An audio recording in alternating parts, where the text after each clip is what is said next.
one of the things that you'll hear me talk a lot about is stewarding relationships.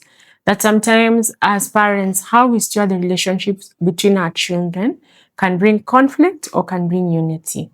And we see that these children, because of how they saw the relationship between Joseph and his father, it opened a door for conflicts.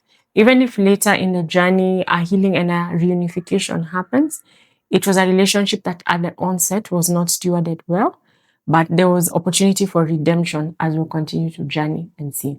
So let's dive right into it. Our first reading is from Genesis chapter 39, from verse 1 through to verse 6. So Joseph has been sold, he has journeyed, and he's now at the place where he has come into the home of a master who has bought him. And for those who've done a bit of history, that was not an easy thing.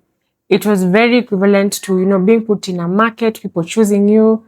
You've come from being the favorite of your father's household, and here you are, literally being, looked at, is he tall enough? Is he strong enough? And things like that. Some historians say it was really young, could have been when he was a teenager.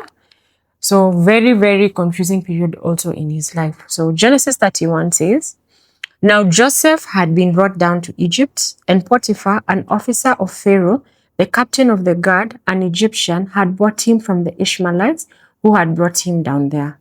The Lord was with Joseph, and he became a successful man, and he was in the house of his Egyptian master. His master saw that the Lord was with him, and the Lord caused all that he did to succeed in his hands.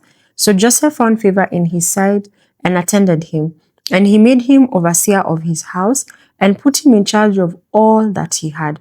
From the time that he made him overseer in his house and over all that he had, the Lord blessed the Egyptian's house for Joseph's sake. The blessing of the Lord was on all that he had in house and in field. So he left and all that he had in Joseph's charge, and because of him, he had no concern about anything but the food he ate." For me, this is so distinct that despite Joseph coming into Egypt in this very difficult time, God has not left him. And it's something I want us to really pick up as stewards, that difficult seasons will come, and we've alluded it in previous conversations. Difficult seasons will come, but these seasons, how will they refine us? How will we come out at the end of the season? And as we journey with Joseph, we will see the outcome of his season.